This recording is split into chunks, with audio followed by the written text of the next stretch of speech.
because Ron panicked because there's 4 of us here this trip, not the usual 2. Yeah. And Bill is 6 foot plus. So Ron panicked and got a Jeep Wagoneer, right? Mm-hmm. It's huge. Huge, right? Huge SUV or whatever you call it. So I'm like, well, we got to get over to the Innisano Academy early because there'd be nowhere to park this bloody, Yeah. It's a huge vehicle. Big enough right? car, you pull in there, you're going to get stuck just trying to Yeah. get your They're way. going to take up 3 spaces in there alone as soon as you pull in. All right. So, everybody, welcome to the Jeet Kune Dialogues episode number 291, and Ask Me Anything with 2 of the 3 Musketeers, Michael Perez and Kurt Cornwell. Mike Yuski got some kind of situation going on, so he's not able to make it. So anyhow, so every month we do at least one Ask Me Anything, and we're actually ripping off our good friend and colleague Tim Becker, because on his Malmag podcast, Tim had these guys turn the tables on him, and I saw that and I go, you know what? I'm lazy. I could do that too. Right? That's a good way to take a break every now and then. Yeah, right. So I don't have to think too much. I don't have to prepare much of anything. These, you can tell I'm on the road because I don't have my regular headphones. I got my MP3 stuff. So let me do this. Can you guys still hear okay? Oh yeah. Yeah. Yeah. All right. Same. Okay. Yeah. What about this AC in the back? Do you hear it? No, I don't notice anything. Okay, good. All right. So we'll just do it this way then. Hey, Mick. All right. So, Tim. The usual so suspects. I'm ready to go. Mr. Cornwell, you opened it up to the group, right? And But the idea, sure. Yeah. So let's see if Russell Dulai is here. I can tell Russell that it's a guy named William Shepard who invented liquid soap, because that was his question. I don't know if I'd be impressed or sad for you if you knew that without Googling it. You know? Yeah. Oh, you should be sad. Did you know it? You should be sad if Michael Brown over on JKD Talk, he put up a picture from, I think it's definitely from the era of 1977 or so, and it's got like 12 people at the Kali Academy, and he was like, okay, well, this is JKD History 101, and anybody who can give me the 12 names wins a free T-shirt. Well, I got enough T-shirts. So I don't need to win anything. But the thing about it is that of the 12 people, I know 7 of them right off the bat. The other 5, I can find out right off the bat. Well, that's cheating. They're your friends. Well, see, so I reposted another picture of the backyard group, right? Yeah. And he didn't quite get the point that I was making because I didn't explain it well enough. But the point I was making is that if you look at the people in the picture, it's pretty much the same people. And that picture of the people in the backyard group, I've had that picture for years. So I know the names of all those guys. Right. So Sure. it's actually pretty easy, But then I made the point that, well, okay, so knowing the names of a bunch of people just means that you know the names of a bunch of JKD people. It doesn't really mean that you know. Although, when you think about it, in some in some online arenas, you are a person of prestige if you know a lot of trivia. Yes, you know what I mean, right? Yes. So, like I was saying on Wednesday, I could know all the names of the guys on Mount Everest. It doesn't make me president. you know. Right. It's cute. I was saying on Wednesday, it's cute to know that at one point Bruce Lee wrote the 4 waves of attack. And then later on, it became the 5 ways of attack. So it's cute to know all that stuff. Right. But is that substantial? Knowing all of that, does that prove anything? Yeah. Right. So like I saw Mick Tully asked, but I'm not sure. Did you see it, Kurt? Mick said something about how many pairs of the founders, but Socks, yes. Yeah, what was he talking about? What did he talk? I don't know.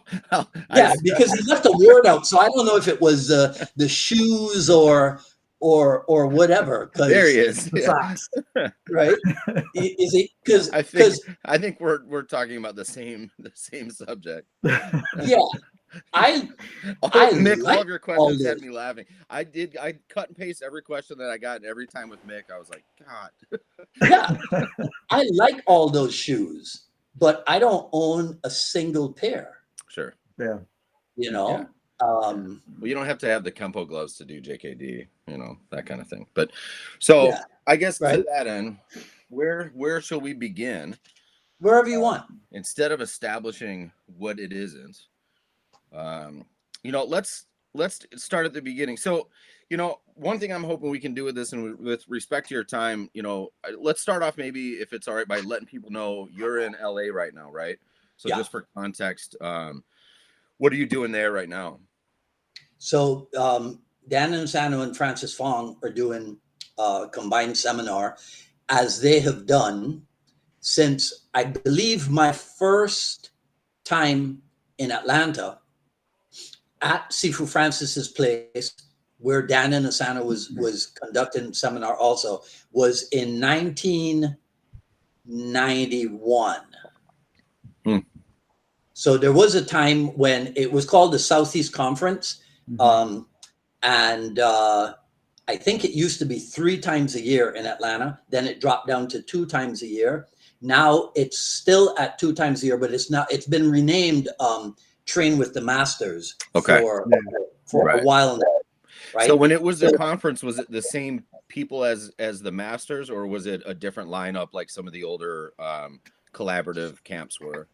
So there used to be, let's see, there would be Insano. So Fong would teach Friday evening, right? Like 5 until 9.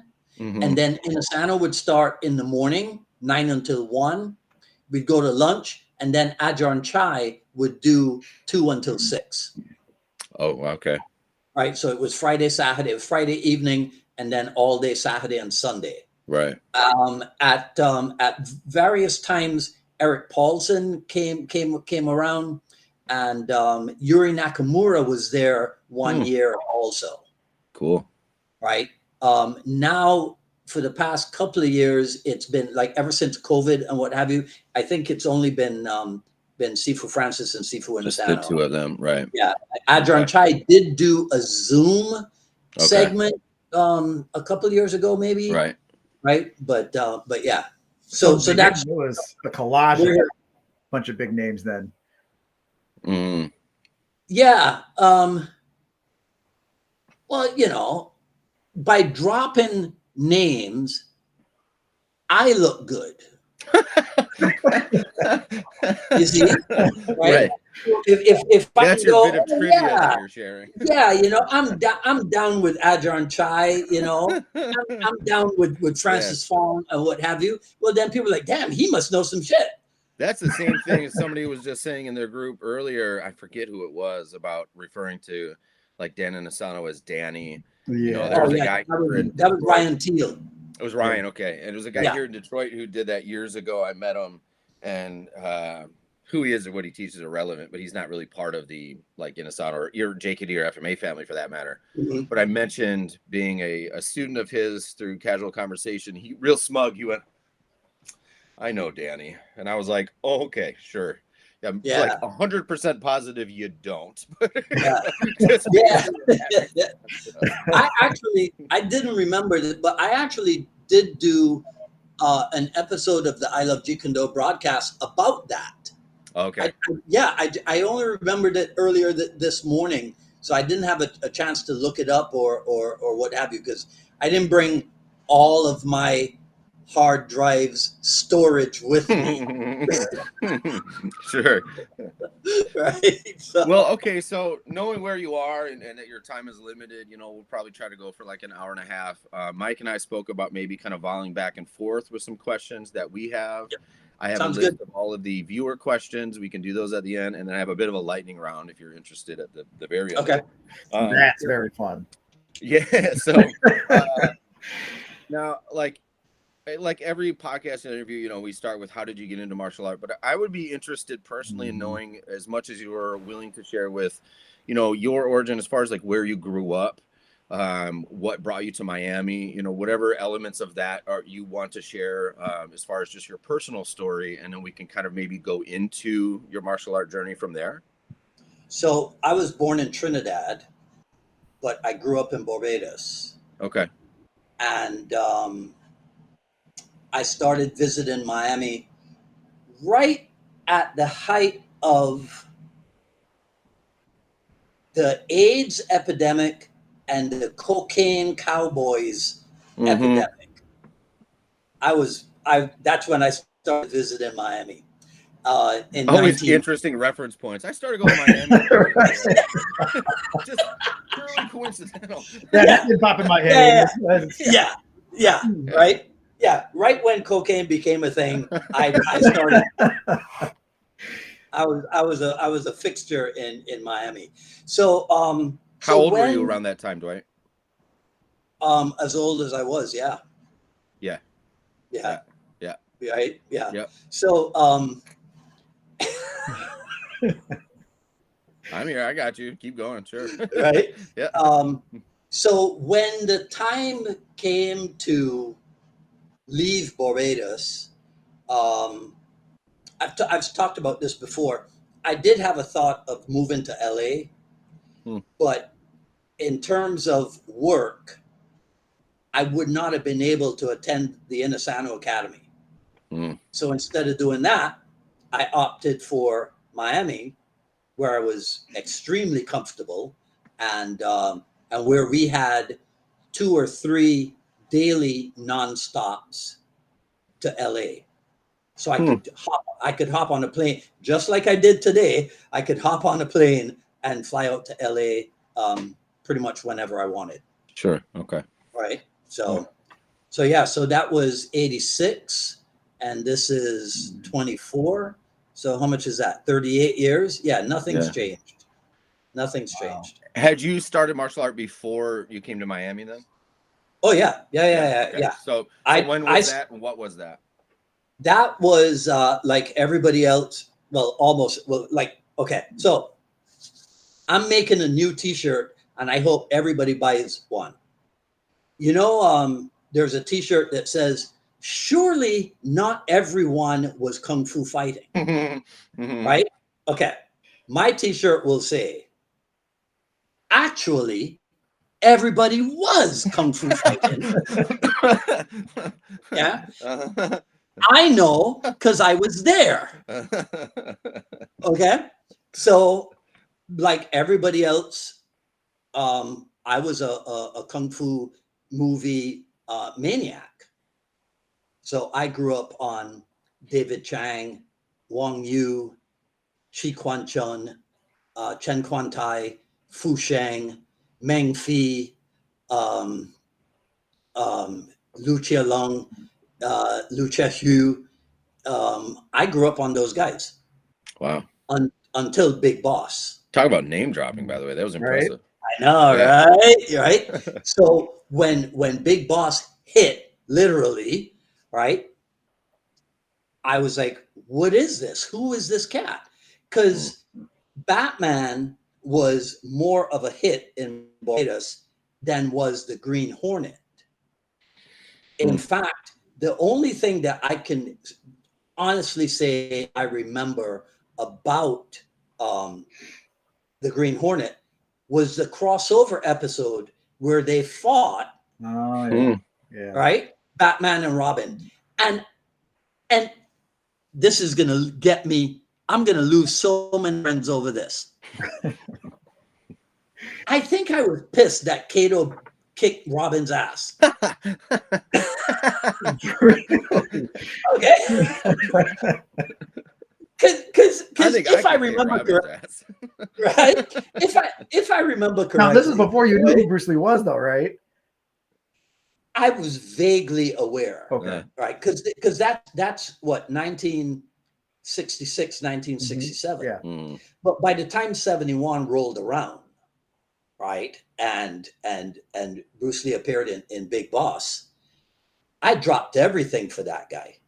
Everything. Mm.